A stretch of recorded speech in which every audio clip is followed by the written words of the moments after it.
Good morning, everyone. Welcome to our webinar this morning.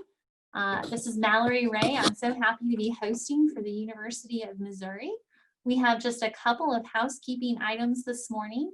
As you're joining us, we do expect a large number of people across the multi-state region. Please make sure your mics are muted. There will be a little bit of time for Q&A at the end of the presentation, but we encourage everyone who has a question to please use the chat box within Zoom. You can find this at the bottom of your Zoom screen. There's that chat box. Enter your questions there. We'll answer a few of those at the end, and all the rest of them we'll collect. We'll have our presenters respond to them, and we will email out those answers along with the recording of the webinar to everyone who's registered. And with that, I'd like to turn it over to Dan. Good morning, everybody. Are we ready to roll? We're ready. Okay, I'd like to welcome everybody to the webinar this morning. We're calling it Linking Extension and Community Disaster Response and the 2020 River Flooding Forecast, specifically focusing on the Missouri River. And this webinar is a function of the Heartland Extension Disaster Education Network, which is a project funded for 2 years through a USDA NEFA grant.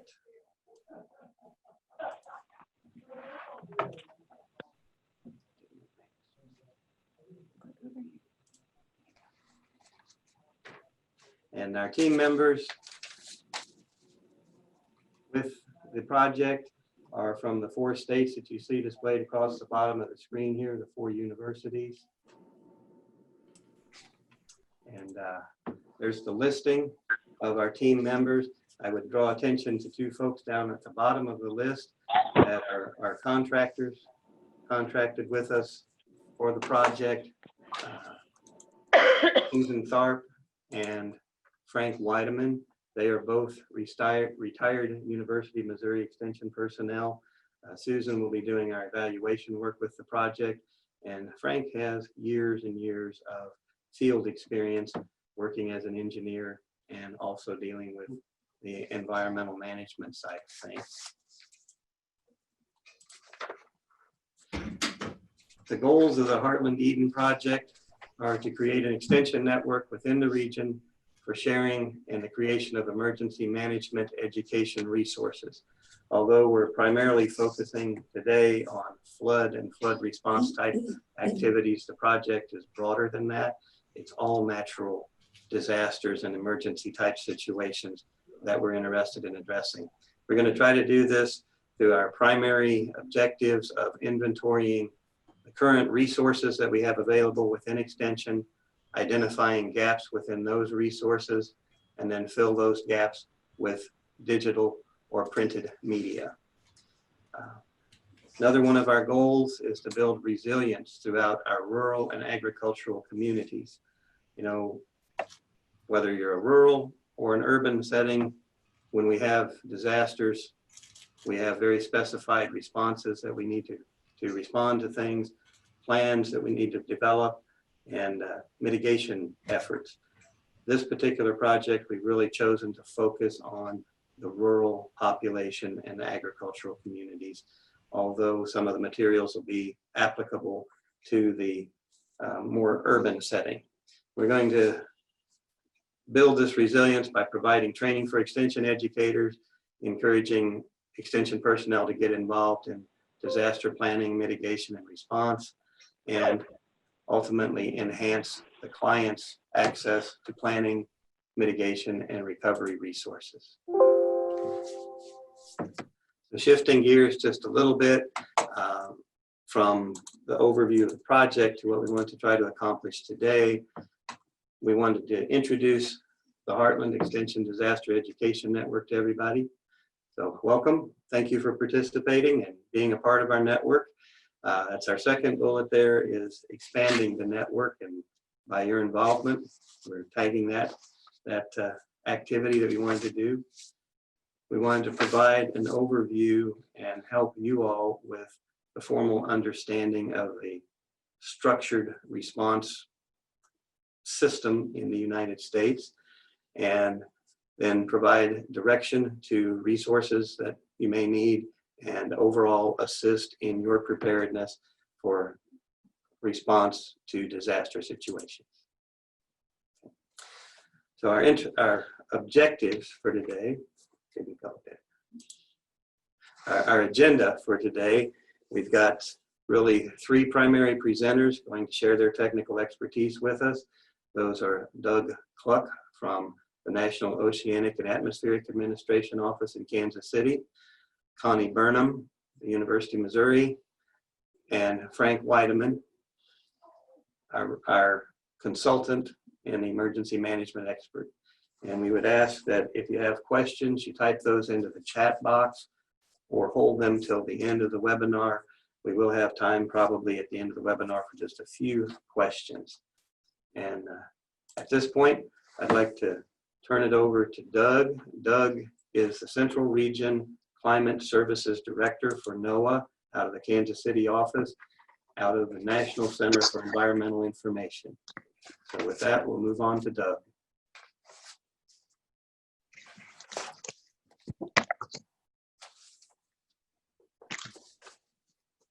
All right, first of all, can everybody hear me?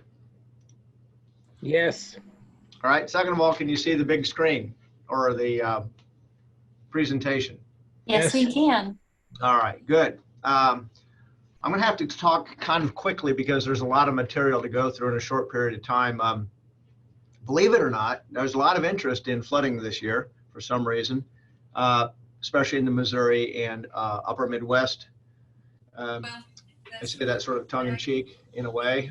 We're approaching the anniversary of the bomb cyclone, massive melt, the massive flood, all that kind of stuff in just a couple weeks, or less than 2 weeks probably is when that began last year.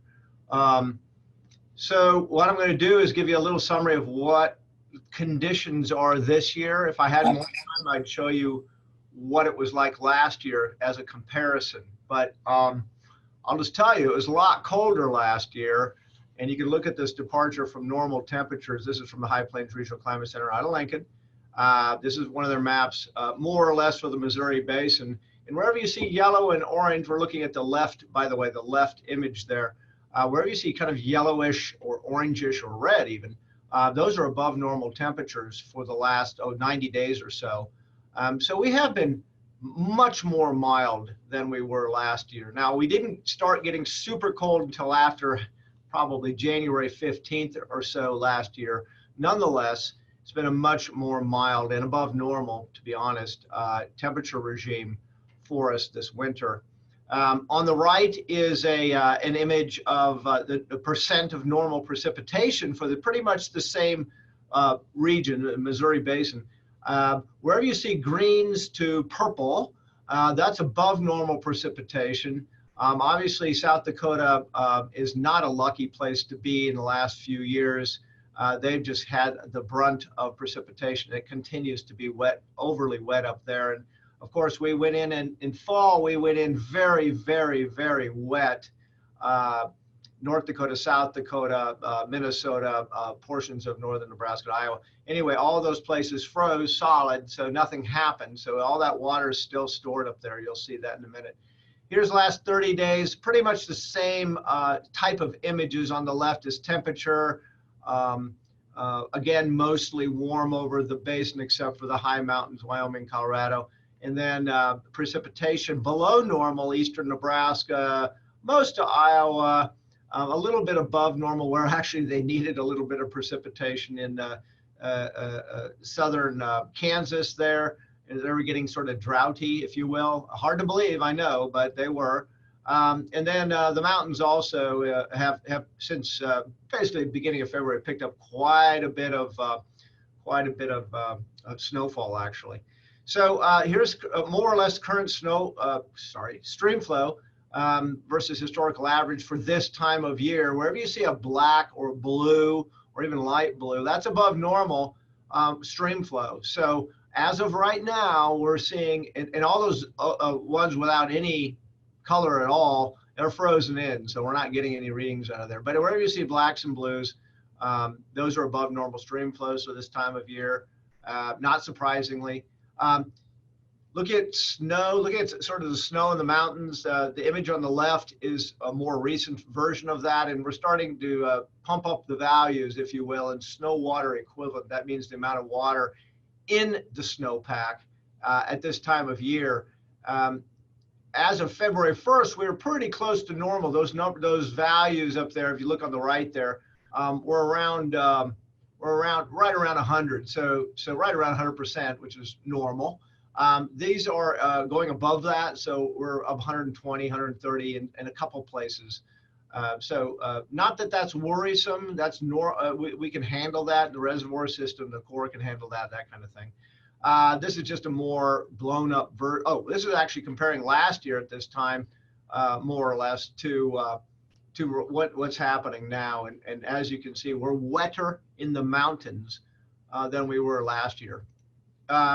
However, now I didn't do the comparison here. I have another slide for that, but the snowpack, and this is a couple days old, but anyway, the snowpack is much, much less. If you remember last year at this time, how far south that snowpack went into Nebraska and even Iowa and all those places, we had a lot more water on the ground, frozen on the ground at this time last year. So that's good. It's not necessarily good for eastern South Dakota, as anybody who's up there knows.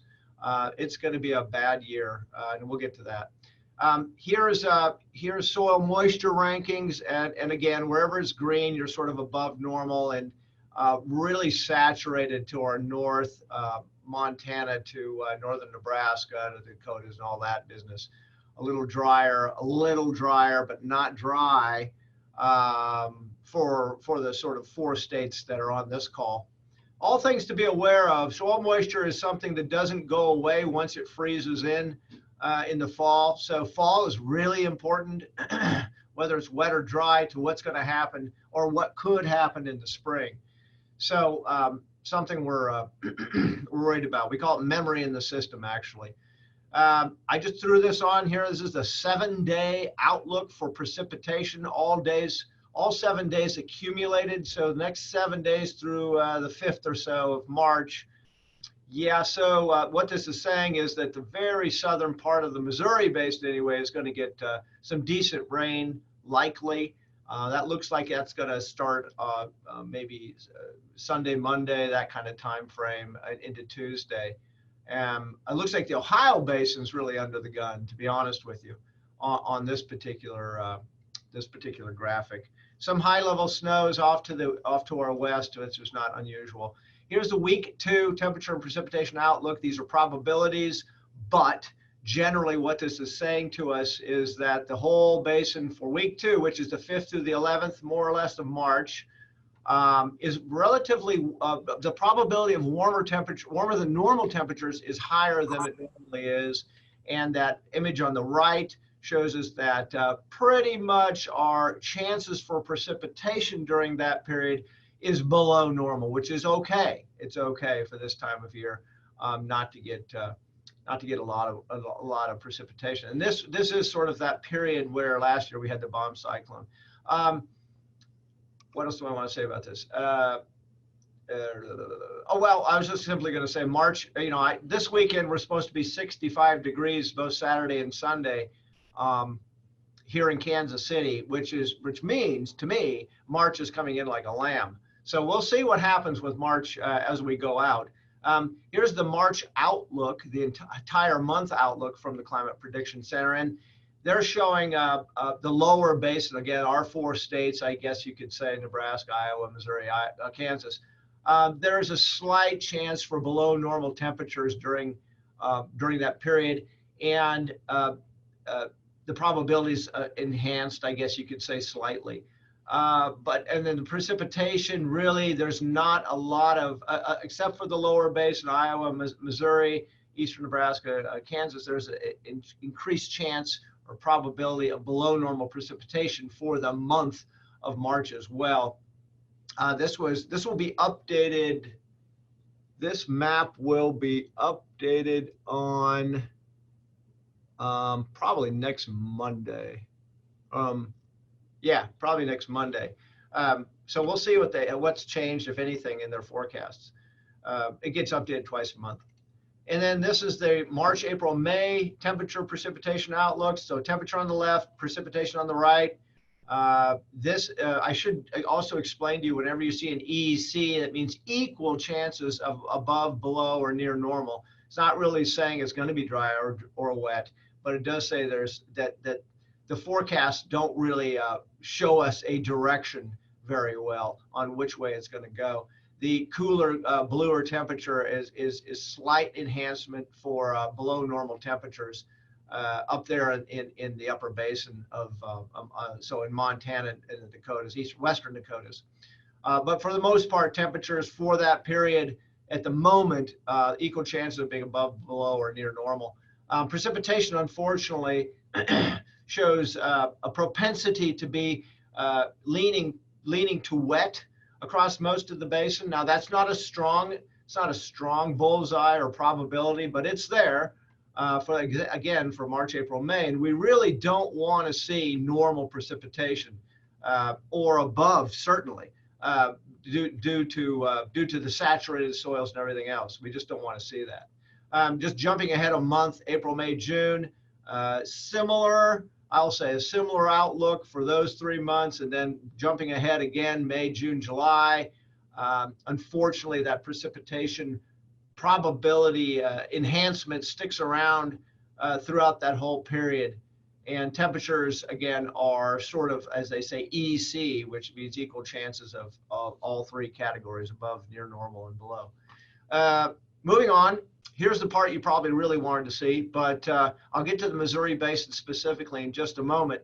This is the Mississippi-wide outlook for flooding, and there currently is about 30% of the 1,500 forecast locations in the Mississippi Basin are likely to flood this year. So 30%, that's above normal. Particular concern are the Red River of the North, James River, Big Sioux River, both in eastern South Dakota, Upper Missouri River, Mississippi River, and Lower Missouri River. We're all looking at, all watching those closely. The color scheme there pretty much is purple is major flooding, red is moderate flooding, and orange is minor flooding, and that's all greater than 50% chance of that happening based on that color that you see. Here's the Missouri Basin, and those with a greater than 50% chance of major flooding include the James, Vermilion, and Big Sioux. Well, that's eastern South Dakota. All that runs into the Missouri unimpeded, by the way, unimpeded by any dam system. So that's gonna melt off, and the Corps has to deal. Well, Corps does have to deal with that, but they're not capturing any of that water behind their dam, their last dam, Gavin's Point. So that's all free flow stuff. Just want to point that out. And then moderate flooding expected, James River, North Dakota, Little Sioux River, South Dakota, Grand River, Platte River, Missouri. Several of the smaller tributaries, eastern Kansas, across the state of Missouri. So you can see the zones there where they're calling for moderate flooding, that red, and of course orange is minor flooding. And this is all due to, and this is an outlook, by the way, for March, April, May. Part of this is an every year occurrence due to just heavy spring rain and the propensity for some places to be more flood prone than others. Another part of it, of course, is all the water that's going to be coming down the Missouri and some of the tributaries. And they're trying to, this is taking into account all the soil moisture and everything else. So yeah, I think that's about it. Here's the outlook summary. And this is taken from Kevin Lau, and I got to make sure I give him full credit for this. He's with the River Forecast Center in Missouri Basin. The setup is relatively grim, as we mentioned, saturated soils, eastern Dakotas, widespread flooding, eastern part of the Missouri Basin is assured. mountain snowpack above average, not concerning yet. We still have a month and a half at least to go to add to that snowpack. So we'll see how it averages out at the end. Because that's another additive we have to deal with all this kind of stuff. Frozen ground is not nearly as bad as it was last year. The mild winters helped, as we talked about. River ice also is not as big an issue as it was last year. And then I just sent a message out to my email list advertising this spring outlook. And in the chat portion of this presentation, or of this, what are we calling this, webinar or whatever, this, you can find this URL, but there is probably a more expansive spring flood outlook going to be given today. It says tomorrow, but it's really today, and March 12th again, at this location, this GoToWebinar. You can actually register and go listen to it. It's at 2:30 today.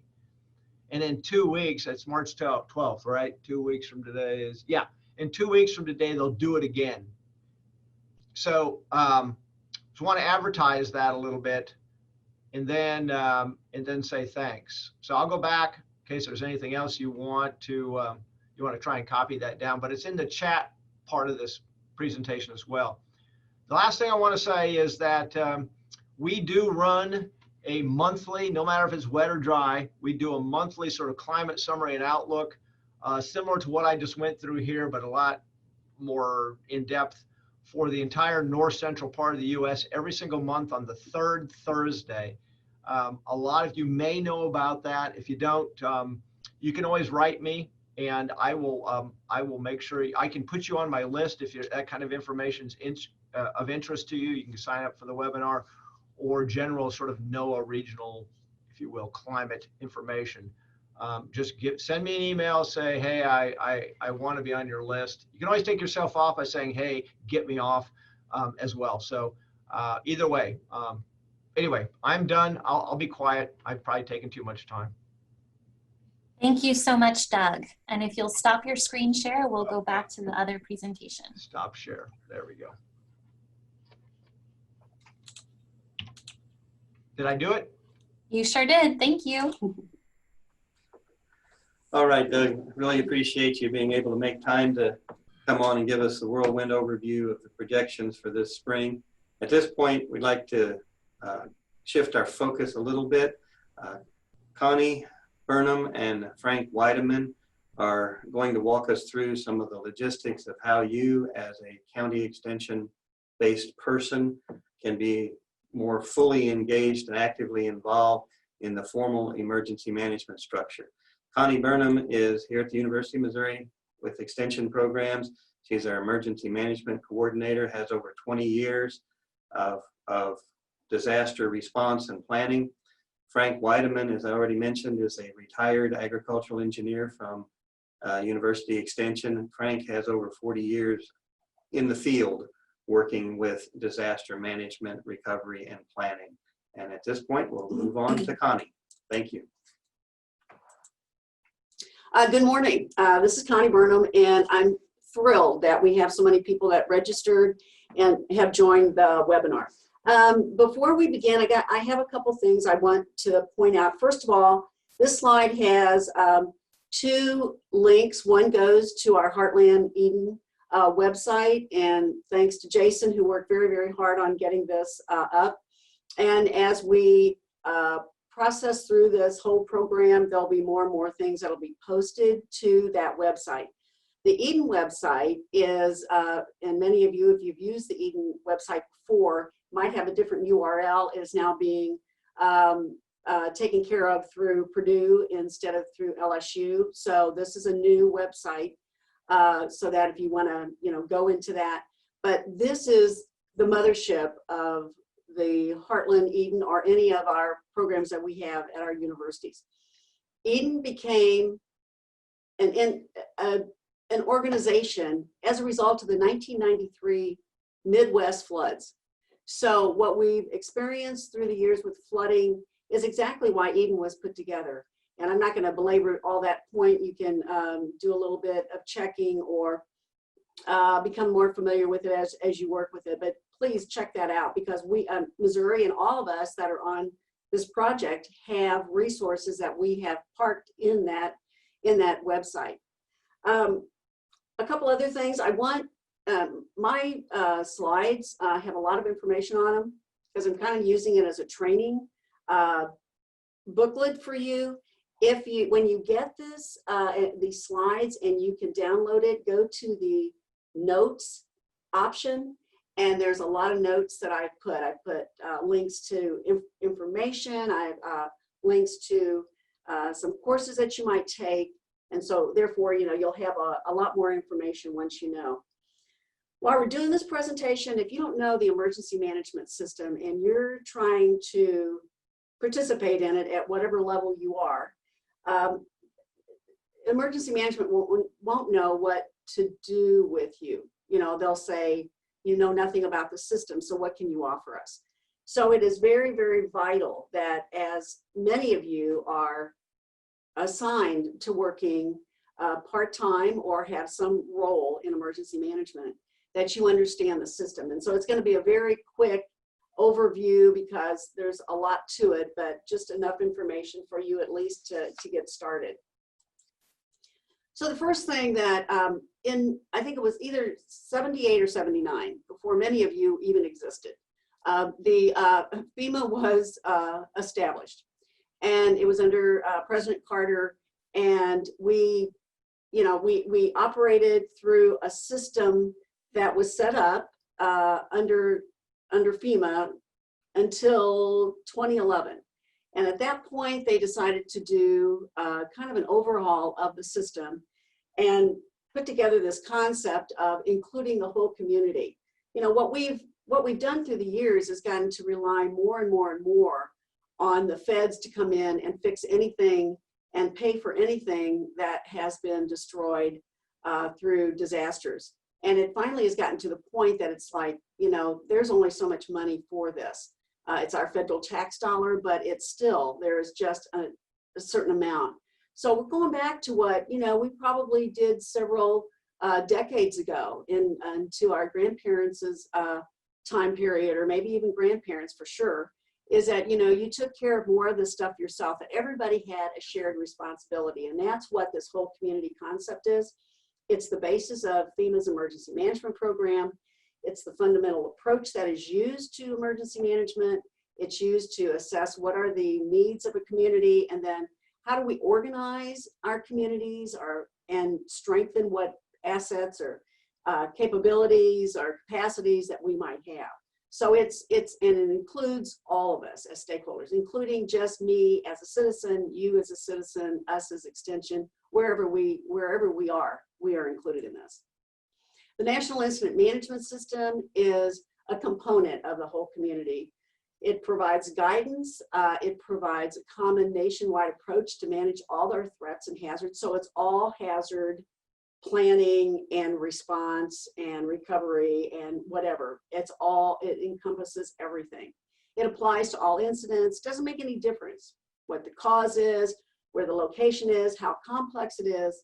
It is still applicable to that incident.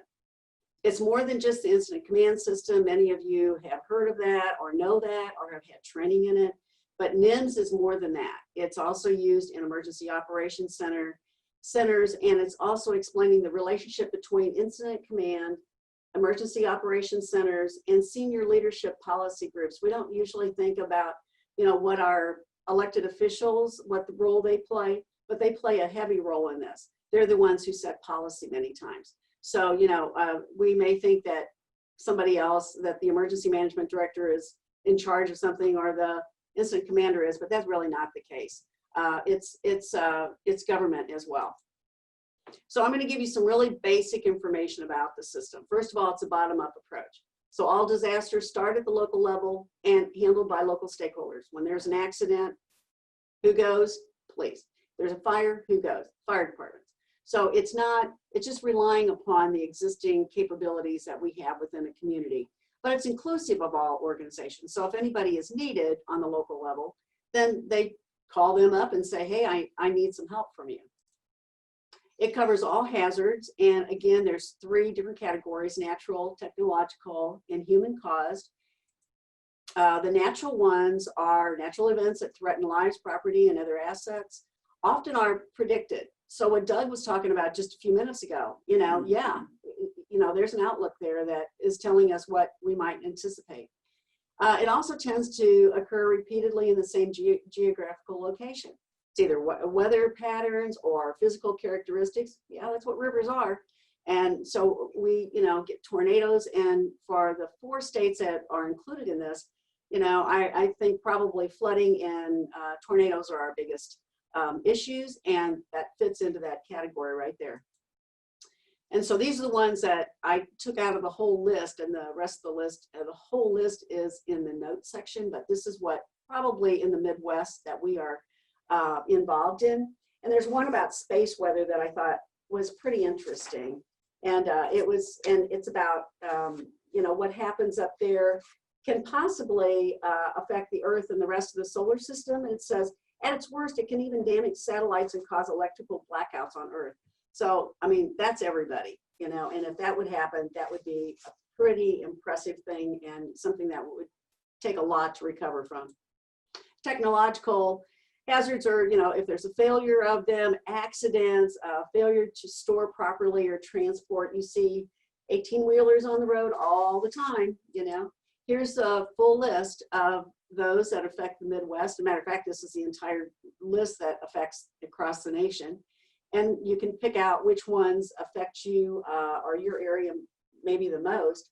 When we talk about, dam failures and that sort of thing, these are really, really hard things to overcome, but certainly something that has to be handled if something happens. And this usually is not handled just on the local level. Human caused hazards. These are intentional actions of an adversary. And so we can look at chemical, biological, or cyber incidents. And here's the full list of that. Active shooter, if you haven't taken any training on this, you need to. And I'll just leave it at that because we're, you all know how important it is to be prepared for that. When we look at like the cyber attacks against data, I mean, this is happening. There's probably not a lot of reports of it because nobody really wants to say that, but there's a lot of organizations or companies that are being blackmailed. They capture your data and say, well, we'll let it go for this price. If it's against the infrastructure, think about the infrastructure. It all runs on, a power source. And if that is attacked, that is one of the things that we would really, really, we wouldn't be talking right now. You wouldn't be hearing my voice because we wouldn't have the power to run it. Politically motivated attacks, goodness, that's been going on probably for years and years and years, but it's gotten pretty grim, the last few years and things like that. So again, those are the sort of things that can really affect what emergency management is really looking at. And that is one of the things that you really need to understand is that all of these things that are listed are something that your local emergency managers and your communities and on the state level and on the federal level have to take in consideration when they are looking at what can they handle and what can't they handle and what do they need to be prepared for. So this is not just a list that says, hey, it's somebody else's, it's all of ours. And when they are working on these plans, that's what they're working on, from, because they do an assessment and find out what their community is concerned about and work on building those capabilities. So how was it organized? So the reason I'm telling you this is that some places are still using the 4 phases of emergency management, which came out a long time ago, and it was preparedness, response, recovery, and mitigation. And that's still okay. If that's how they're going to organize, that's how they're going to organize. You may have local or you may have volunteer organizations that still use this. You may have some governmental organizations that still use this. So anyway, so you have to find out how they are organized. Now, right now, currently, we're organized around mission areas, and these are the ones. Prevention and protection, and those 2 are more terrorism related. And they included this because we used to have terrorism training on one side, and we had everybody else on the other side. So they pulled it all together. So the preparedness, though, is incorporated into all of the mission areas. So how does the system work? Okay, so the disaster occurs, local resources respond, fire, law enforcement, EMS. If they can handle it there, that's good. If not, local government and partners in local government assess the damage and is there a shortfall.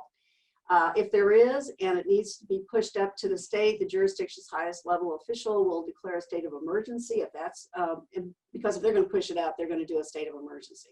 And then they'll notify the state government of impacts. And then in our state, and all of you have some kind of a state emergency management agency. We call ours SEMA, but you may call it, you know, I know what the rest of you are calling yours because I know what the, you know, AKIMA and AIMA and NEMA.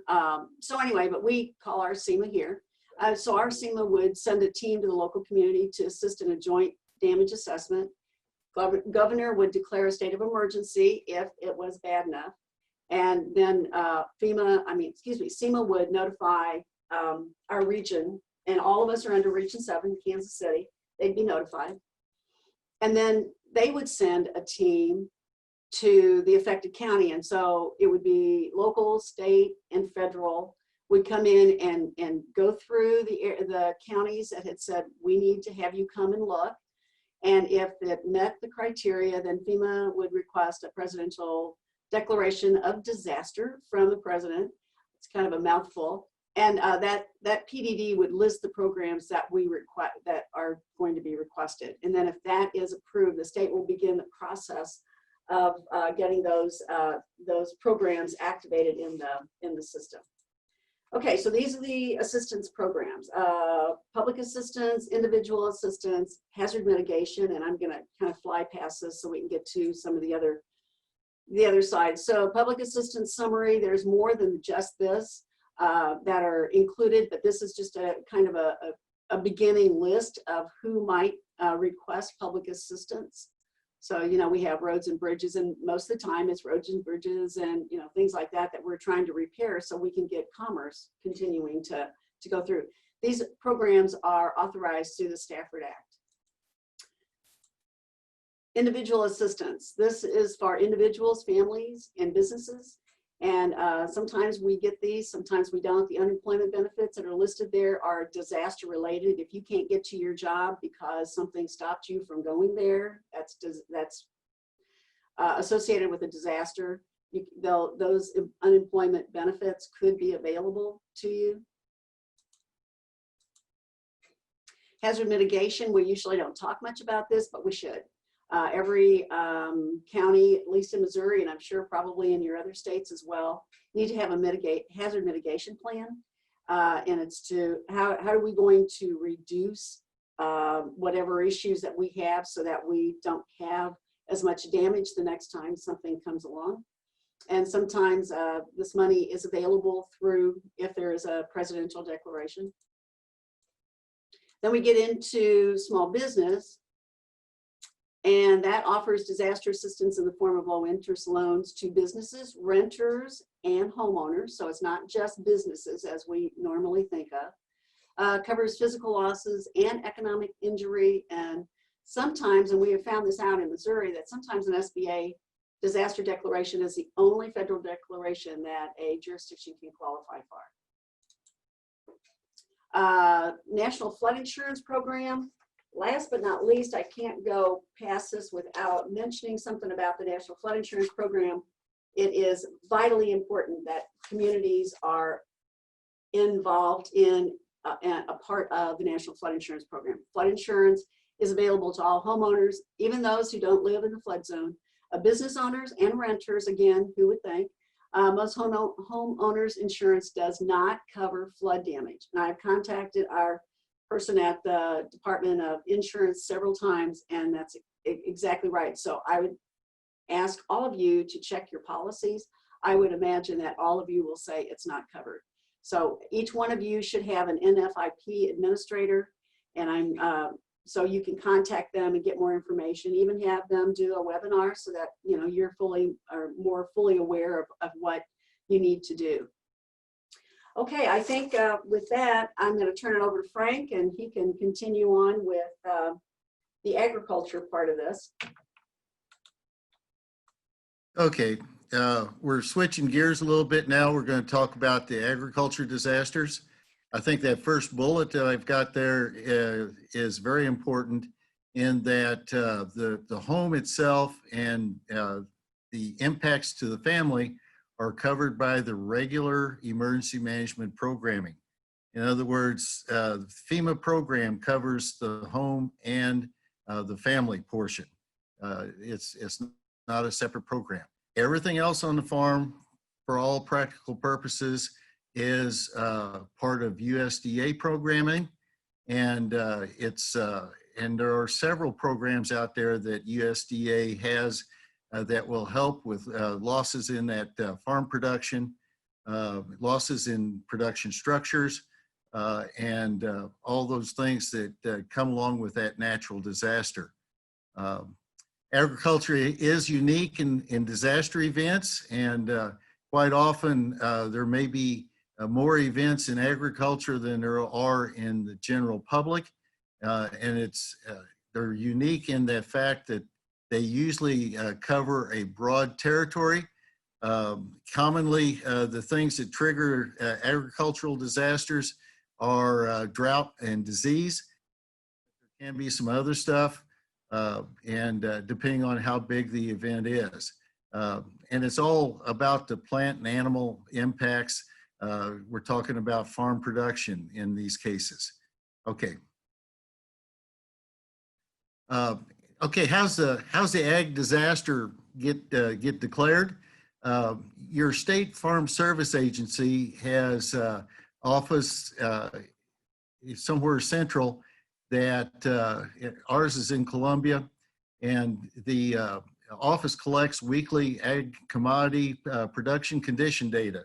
In other words, how are things going out on the farm? And that information is submitted by local agricultural professionals that are actually out there working with the farm community.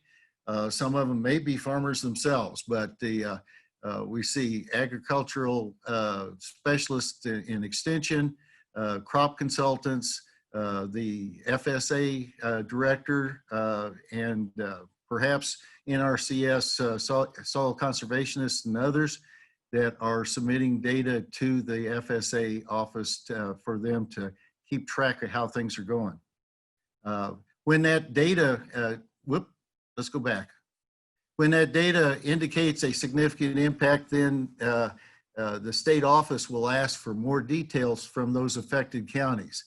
And the county FSA director convenes the County Emergency Agricultural Board. And that board is usually made up of the FSA director, also the NRCS soil conservationist that serves the county, and the extension agricultural person. There may be others, but that's the main three. State FSA submits to USDA national office for the national support. And that's the last step that's made by the state until they start getting the declaration. Okay, go ahead. Gonna change gears again, and I'm going to talk a little bit about what I've done since the '93 flood in getting more active with the local emergency management program. You know, the things that we have to ask ourselves are, do we have something to offer? Do we have administration support? Do our bosses support our emergency management programming? That's key to getting your involvement really supported and really recognized. Have you introduced yourself to your local emergency management group? There are several people out there that are doing emergency management in your community, and they need to know you. So how do you do that? Okay. Here's just a quick things off the top of my head that I think extension personnel can provide to their local emergency management program. These are things that we are good at, And it's something that, and I'm sure that there's more to put on that list. But these are things that we can help our community with in the case of a disaster. Okay. In Missouri, we've got regional emergency management teams, emergency management professionals, the emergency management directors, the volunteer organizations, and other nonprofit organizations participate in a couple of different committees that are multi-county. And the Regional Homeland Security Oversight Committee is one of them. Regional Emergency Management Director Committee can be another. And you just have to check and see if those things are happening in your state too. Since FEMA organization is pretty much nationwide, I can't believe that Missouri is alone in that. So you guys need to kind of check on those things. There needs to be some contact made with those groups so that they become familiar with you and start to understand what we have to offer. Okay. Local committees that you can participate in and have them get to know you is the Local Emergency Planning Committee, LEPCs, Emergency Management Action Committee. That's in lieu of a LEPC, there's sometimes what we call EMACs. There's also community organizations active in disasters. And if you can only participate in one, that is the one. I think the other committees, I'd sure like to see participation by somebody in those other committees, but that COAD group is a local group that you need to have some participation in. We've actually got some multi-county committees here in Southeast Missouri that are COADs, and they are up to 4 counties in size. And if you're thinking like I was, working several counties, not having a committee in every county sure helped out. But that's an important one. Long-term recovery committee, that's one that started after the disaster ends. There's always some kind of cost to the community and cost to individuals that is not covered by any program.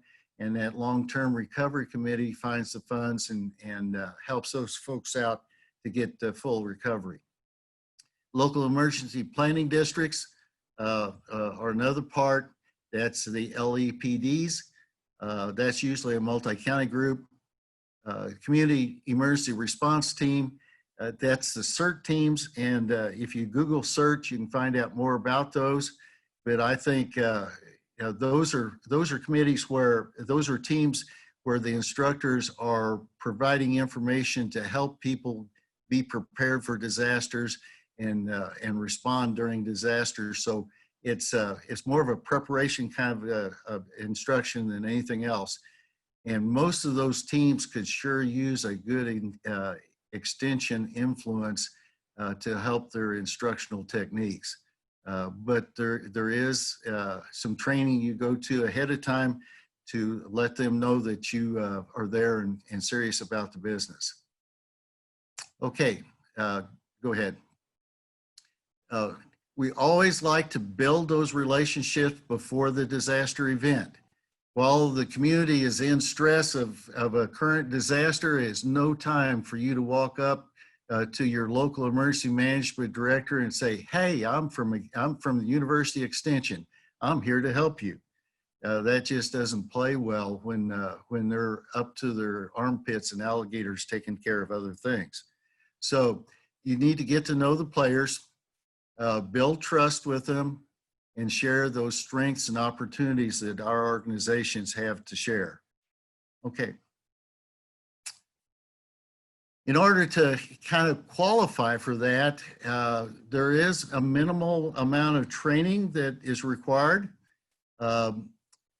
Everybody that's involved in emergency management, your county officials, state officials, everyone that might play a part in the disaster and the disaster recovery needs to have some training, and those are available online in the independent study group, ICS 100, independent study 700, that's the NIMS program. Training recommendations are based on level of incident complexity. How much you want to play in the game will depend on how much training you want to take on. When I first started, there was actually 4 courses that were required. They just recently reduced it to those 2. Organizations have to adhere to any additional NIMS requirements that are passed down through local governing bodies. And so it depends on what role you want to play, just what kind of training you need. But everyone must have those 2 courses, and you can get those online. Go ahead. The first one listed here is the ICS 700. It's an introduction to the National Incident Management System. We're in love with those acronyms, so that's NIMS. And so NIMS 700 is one that just lets you know how the incident's going to be organized and how the national response is going to be organized. Okay, go ahead. ICS 100 is the incident command system, and it tells us how everybody is, how the local scene is going to be organized. There's an incident commander. For the most part, that's probably going to be the local emergency management director. He'll be directing the 3-ring circus that's going on during the disaster, and or assigning somebody to take his place when he needs some rest. Most disasters are a little longer than you want to take on all at once. We had a recent tornado. Well, it was a couple of years ago, and our public information officer pretty much stayed on duty the entire time that the incident was going on.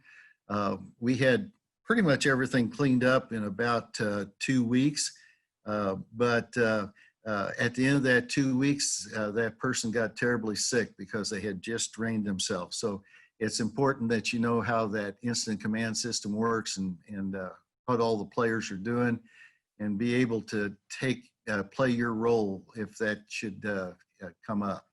Okay, go ahead.